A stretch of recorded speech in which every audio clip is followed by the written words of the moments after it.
Chapter 2 Health and Diseases. सबसे पहले health का क्या मतलब है? सिर्फ बीमार ना होना नहीं है। हेल्दी होने का मतलब है कि आप 3 तरह से अच्छा फील करें, फिजिकली, मेंटली और सोशली। फिजिकली यानी आपका शरीर स्ट्रांग हो और आपको खेलने कूदने की एनर्जी हो। मेंटली यानी आपका दिमाग सही से काम करे और आप सोच सकें। सोशली यानी आप अपने दोस्तों के साथ खुश रहें और सबके साथ अच्छा फील करें। जब आपके शरीर के किसी हिस्से में कोई प्रॉब्लम हो जाती है तो उसे डिसीज कहते हैं, जैसे सर्दी यानी कोल्ड में नाक बहती है और गला खराब हो जाता है। हर बीमारी के अपने कुछ खास सिम्टम्स होते हैं। कुछ डिसीजेस छोटे छोटे जर्म्स से होती है जिन्हें पैथोजेंस कहते हैं। ये वायरस और बैक्टीरिया जैसे होते हैं जो हमारी आंखों को दिखाई नहीं देते, जैसे कॉमन कोल्ड का वायरस। अब डिसीजेस को हम कुछ ग्रुप्स में बांट सकते हैं। How they spread through infectious diseases and non-infectious diseases. Infectious diseases ये वो बीमारियां हैं जो एक इंसान से दूसरे इंसान तक फैलती हैं, यानी स्प्रेड होती है। ये हवा, पानी, गंदे खाने या इंसेक्ट से भी फैलती है, जैसे फ्लू। ये आपको अपने फ्रेंड से भी लग सकता है। नॉन इन्फेक्टियस डिसीजेस ये वो बीमारियां हैं जो नहीं फैलती हैं। ये आपको किसी दूसरे से नहीं लगती। इनका रीजन आपकी लाइफस्टाइल, डाइट या जेनेटिक्स हो सकता है, जैसे डायबिटीज या हार्ट प्रॉब्लम्स किसी को नहीं लग सकते। How long they last. Acute diseases ये वो बीमारियां हैं जो जल्दी से ठीक हो जाती हैं, जैसे सर्दी 1 हफ्ते में चली जाती है। क्रॉनिक डिसीजेस ये वो बीमारियां हैं जो बहुत लंबे समय तक चलती हैं, जैसे अस्थमा, जिसे बहुत सालों तक मैनेज करना पड़ता है। Where they come from. Hereditary diseases ये वो बीमारियां हैं जो हमें बचपन से हमारे पेरेंट्स के जीन से मिलती हैं, जैसे डाउन सिंड्रोम। एक्वायर्ड डिसीजेस ये वो बीमारियां हैं जो हम अपनी लाइफ में पाते हैं, ना कि बचपन से। ये इन्फेक्टियस भी हो सकती हैं, जैसे फ्लू, और नॉन इन्फेक्टियस भी, जैसे दांत में कैविटी। तो नेक्स्ट टाइम जब कोई बीमारी की बात करे तो आप उसकी टाइप बता सकते हैं। इन सब को समझना जरूरी है ताकि हम हमेशा हेल्दी और सेफ रहें। अब हम इन्फेक्टियस डिसीजेस के बारे में बात करते हैं। याद है ना, ये वो बीमारियां हैं जो जर्म्स की वजह से होती हैं और एक इंसान से दूसरे इंसान में फैलती हैं, यानी स्प्रेड होती हैं। ये हवा, पानी, खाने या मच्छर जैसे इंसेक्ट से भी फैल सकती हैं। नंबर 1 टीबी यानी ट्यूबरक्यूलोसिस। पैथोजन माइकोबैक्टीरियम ट्यूबरक्यूले नाम का एक बैक्टीरिया। मोड ऑफ इन्फेक्शन यानी कैसे फैलता है। ये हवा में फैलता है जब बीमार इंसान खांसता या थूकता है। सिम्टम्स इसके सिम्टम्स क्या है? लंबे समय तक खांसी यानी क्रॉनिक कफ, खून का थूकना और सांस लेने में तकलीफ। इसे कैसे रोकें यानी प्रिवेंशन। बीसीजी वैक्सीन लगवाने से इससे बचा जा सकता है। नंबर 2 हेपेटाइटिस यानी jaundice. Pathogen hepatitis virus. Mode of infection गंदे पानी से, निडल्स शेयर करने से और ब्लड ट्रांसफ्यूजन से। सिम्टम्स भूख ना लगना, येलो यूरिन, कमजोरी, वॉमिटिंग और स्किन और आईज पीली हो जाती हैं।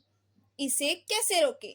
प्रिवेंशन उबला हुआ पानी पियो और हाथ साफ रखो। Number 3 dysentery. पैथोजन बैक्टीरिया और वायरस की वजह से होता है। मोड ऑफ इन्फेक्शन, गंदे खाने और पानी से। सिम्टम्स, पेट में दर्द और वाटरी स्टूल। इसे कैसे रोकें? उबला हुआ पानी पियो और खाना ठीक से स्टोर करो। Number 4, cholera. Pathogen, vibrio cholera नाम का एक बैक्टीरिया। मोड ऑफ इन्फेक्शन, गंदे खाने और पानी से। Symptoms, severe vomiting and severe diarrhea. Prevention, साफ सफाई रखो, बाहर का खाना अवॉइड करो, उबला हुआ पानी पियो और वैक्सीन लगवाओ। Number 5, typhoid. Pathogen, salmonella typhi नाम का एक बैक्टीरिया। मोड ऑफ इन्फेक्शन, गंदे खाने और पानी से। Symptoms, high fever, rash and tummy problems. इसे कैसे रोकें? क्लीन पानी पियो, वैक्सीन लगवाओ और सफाई का ध्यान रखो। Dengue. Pathogen, Den14 virus. Mode of infection, aedes मच्छर के काटने से। ये मच्छर जमे हुए पानी में अंडा देते हैं। Symptoms, high fever, severe vomiting and platelets बहुत कम हो जाते हैं। प्रिवेंशन, मच्छरों को पैदा होने से रोको, घर के आसपास पानी जमा न होने दो और मच्छर मारने वाली दवाई यानी पेस्टिसाइड्स यूज करो। Swine flu. पैथोजन, H1N1 नाम का virus. Mode of infection, infected इंसान की नाक, गले या थूक से निकलने वाले छोटे पार्टिकल से। सिम्टम्स, सांस लेने में तकलीफ, गला खराब और बॉडी में दर्द। मलेरिया और एलिफेंटाइटिस, ये दोनों भी इन्फेक्टियस डिसीजेस हैं जो मच्छर के काटने से फैलती हैं। मलेरिया एनोफिलीज मच्छर से फैलते हैं जो रुके हुए पानी में होता है। एलिफेंटाइटिस क्यूलेक्स मच्छर से फैलते हैं जो गंदे पानी में होता है। तो देखा बच्चों, बहुत सी बीमारियां सफाई रखने, साफ पानी और खाना खाने और मच्छरों को रोकने से अवॉइड की जा सकती है। Infections through animals. अभी तक हमने हवा, पानी और खाने से होने वाली बीमारियां देखी, लेकिन कुछ बीमारियां जानवरों से भी इंसानों में फैल सकती हैं, खासकर अगर कोई इन्फेक्टेड जानवर हमें काट ले। इसका मेन एग्जाम्पल है रैबीज। रैबीज क्या है? रैबीज एक बहुत ही सीरियस और डेंजरस वायरल डिजीज है। ये तब होता है जब किसी इन्फेक्टेड जानवर जैसे डॉग, रैबिट या मंकी के काटने से वायरस आपकी बॉडी में आ जाता है। ये वायरस धीरे धीरे आपके ब्रेन तक पहुंच जाता है। रैबीज एक फैटल डिसीज है। इसका मतलब है कि अगर टाइम पर इलाज न हो तो इससे जान जा सकती है। इसके सिम्टम्स क्या है? जब इसके सिम्टम्स दिखने शुरू होते हैं तब ये बहुत ही सीरियस होते हैं। बुखार, कई हफ्ते तक लंबा बुखार रह सकता है।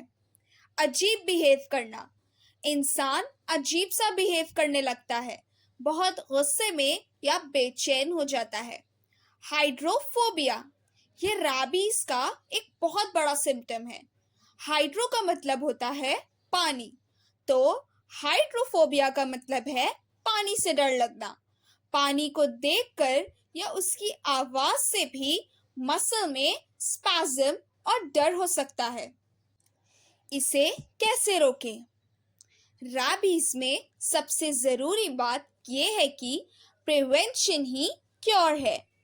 एक बार सिम्टम्स दिखना शुरू हो जाए तो इसका कोई इलाज नहीं है, लेकिन अच्छी बात यह है कि हम इस जानलेवा बीमारी से एक सिंपल स्टेप से बच सकते हैं।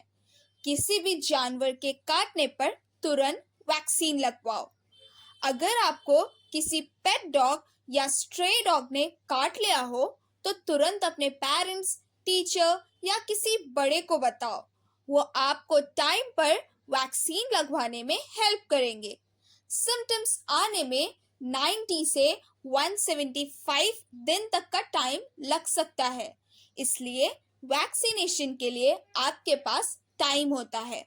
तो सबसे बड़ा लेसन ये है कि अनजान जानवरों से दूर रहो, और अगर कोई जानवर काट ले तो इमिडिएटली बड़े लोगों को बताओ और वैक्सीन लगवाओ। इससे आपकी जान बच सकती है। अब हम नॉन इन्फेक्टियस डिसीजेस देखेंगे। ये वो बीमारियां हैं जो आपको किसी दूसरे इंसान से नहीं लगती है। You can not catch them. ये हमारे शरीर के अंदर ही कुछ रीजंस की वजह से होती हैं, जैसे हमारी लाइफस्टाइल, जेनेटिक्स या आसपास का एनवायरनमेंट। चलो कुछ एग्जाम्पल्स देखते हैं। Number 1, diabetes. डायबिटीज का कनेक्शन एक हार्मोन से है जिसका नाम है इंसुलिन। सोचो, इंसुलिन एक चाबी की तरह है जो ब्लड में मौजूद शुगर को सेल्स के अंदर एंट्री दिलाती है ताकि हमें एनर्जी मिले।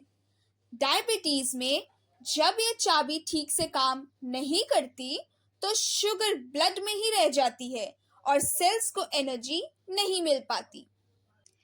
रीजंस, ये हेरिडिटी यानी खानदानी हो सकती है, ओबेसिटी यानी मोटापे से, या एक्सरसाइज न करने की वजह से।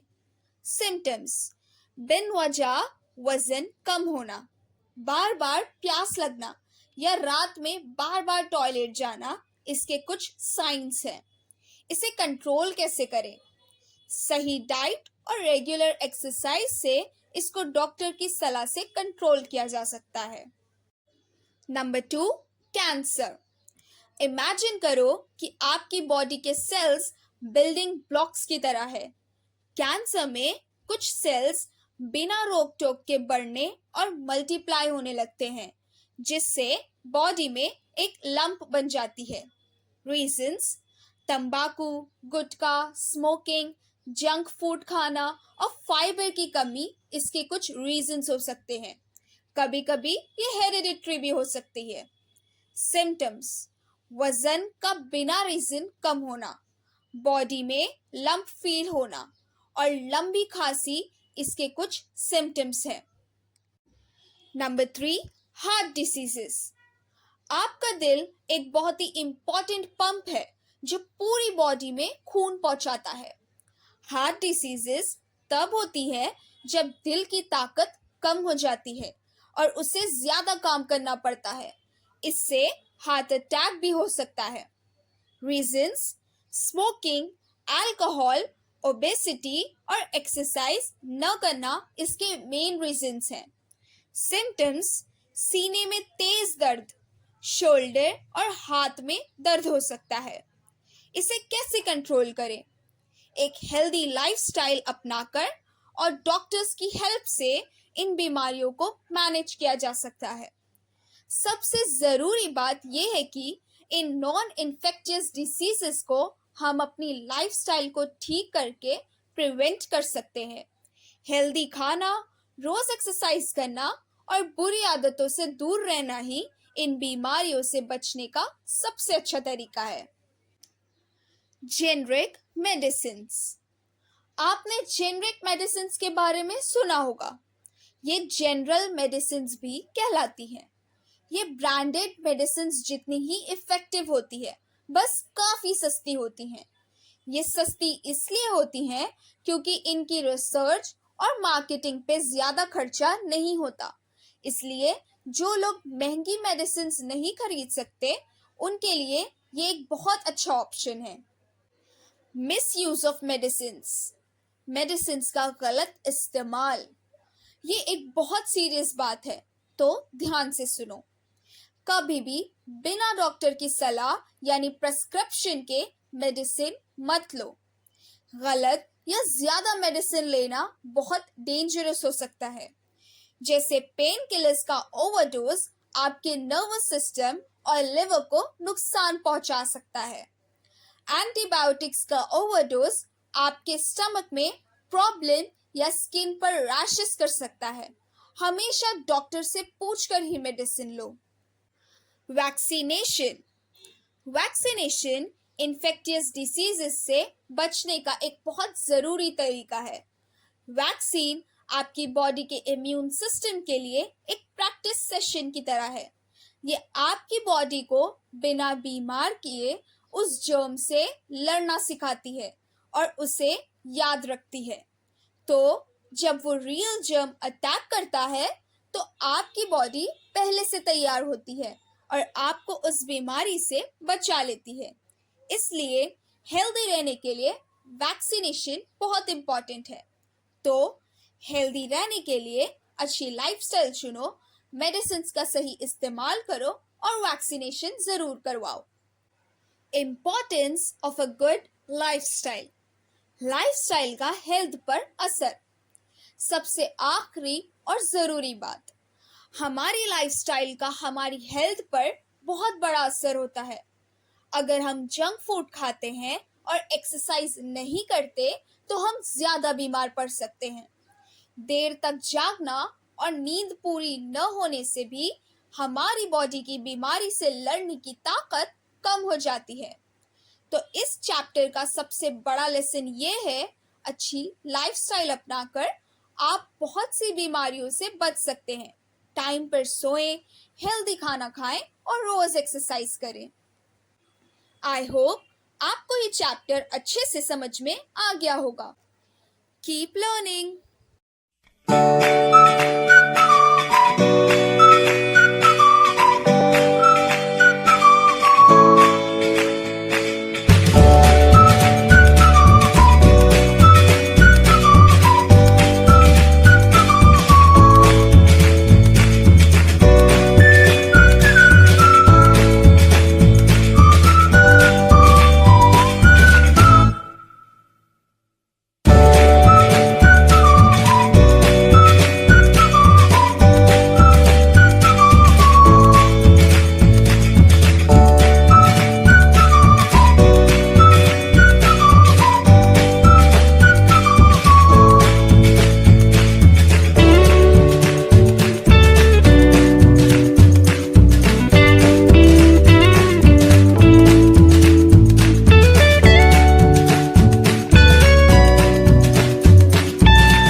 हमारा वीडियो पसंद आता है तो लाइक, सब्सक्राइब, शेयर और कमेंट करना ना भूलें।